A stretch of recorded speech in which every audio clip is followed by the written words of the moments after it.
Dazzle, the Art of Defence, looks at the engagement of both artists and designers in the defence efforts, particularly those expressed in the First and Second World Wars.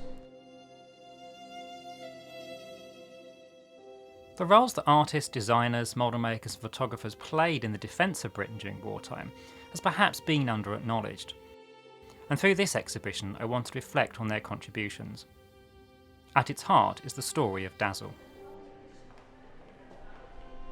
Dazzle was a form of camouflage which came in the First World War, mainly used on ships, and it was thought that it might confuse enemy submarine and allow for greater numbers of ships to successfully cross the Atlantic and bring supplies to England and Europe. The artistic work that went into it is fantastic and is iconic as well. Norman Wilkinson was a marine artist and an officer serving in the Royal Naval Reserve during the First World War. Having proposed the idea of dazzle painting, he assembled a team of brilliantly talented artists to create the thousands of designs that were needed. We borrowed a lot of work from various museums and galleries across London. A lot of it's also student and staff work, so we've got the models, the fashion, costume pieces. It's nice to see those 3D elements. It's a bit more tangible and it gives a bit more of another level to the exhibition. My piece that I've contributed to the Dazzle exhibition is Dazzle Chess. It's an experiment really in what happens when you add disruptive camouflage to a chess set that I've previously designed. So my original design for the chess pieces were plain pieces of timber which are designed to be as minimal as possible really. They're very, very simplified shapes. I took the opportunity to experiment with the idea of the Dazzle disruptive camouflage, essentially to try and spoil the shape of my chess pieces. So I've tried to include the Dazzle pattern on the pieces to disrupt that outline and make them more difficult to see. Moving into the Second World War, the exhibition also explores the work of wartime poster artists such as Eileen Evans and Abram Games, who produced over 100 such images for the army. And it covers the remarkable efforts of the Allied Central Interpretation Unit at RAF Med Menham, where the work of aero reconnaissance photography and model making combined to interpret and provide vital intelligence for the armed forces.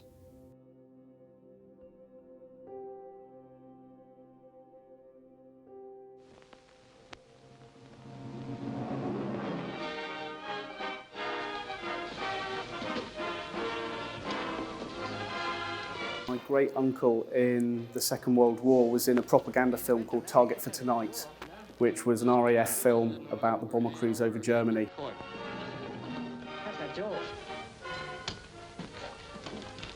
This is your target. Oil storage at Freihausen. The photo they used was actually this part of the Rhine. So I thought, as a close connection to myself, I'd do that as a model, because back then they actually made models for all of those. But in the film, they just used a photo. I worked in Middlesex.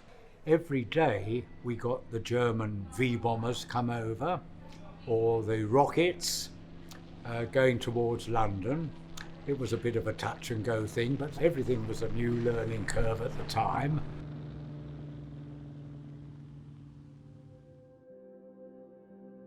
The museum has contributed to the Dazzle exhibition by exhibiting our Hawker Sea Fury cockpit canopy. The Hawker Sea Fury was the last propeller-driven fighter plane that served the RAF. The bubble canopy is actually made out of a single piece of acrylic. By having a single piece of material, you're actually improving the vision of the fighter pilots and also reducing the weight of the plane. My interest in Dazzle comes from the fact that I spent 34 years in the British Army, where camouflage is a key part of what soldiers do. And all of this work is represented in the gallery today. All in all, we have a wonderful show of interaction between arts, between design, and the purpose of defence.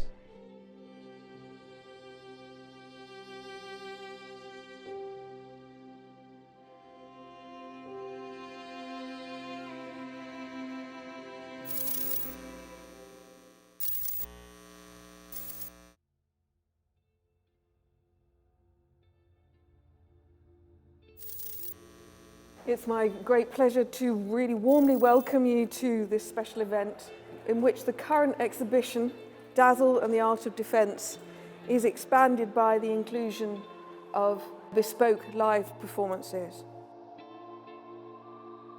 I heard a woman's voice.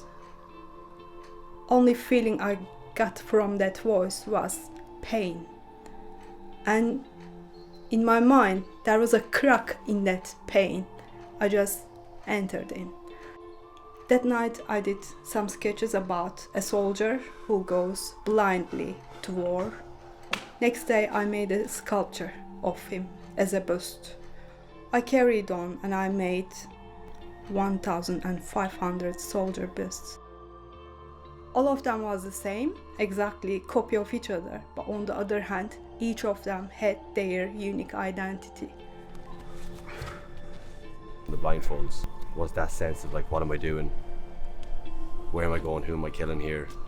Will I survive? I remember our first rehearsal with blindfolds was so difficult, and that gave you a sense of feeling the piece more so, I think, because you were blinded for a bit, like your eyesight was completely restricted.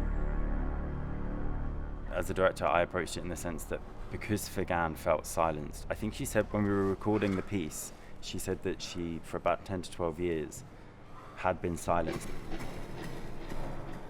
And in my brain I was like, the best way to approach this is not through conversation. The first 2 to 3 rehearsals, an hour and a half of it was just us, and all we did was move.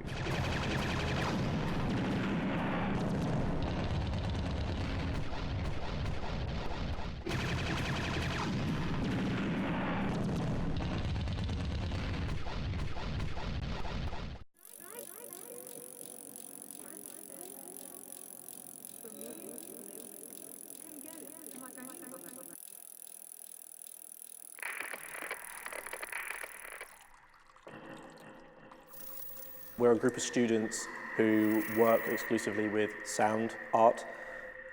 Our piece is looking at the concept of disruption. It's about improvisation a lot of the time, so there's not a whole lot of practicing you do for that. Depending on what topic or theme we're basing the performance around, we'll have a variety of instruments and objects that will respond to that theme.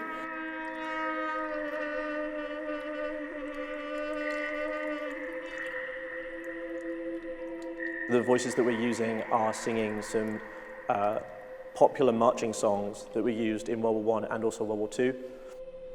It's a long way to We've used a digital synthesizer to record the voices after the singers have stopped singing, and we've used the synthesizer to then mask and disrupt the voice.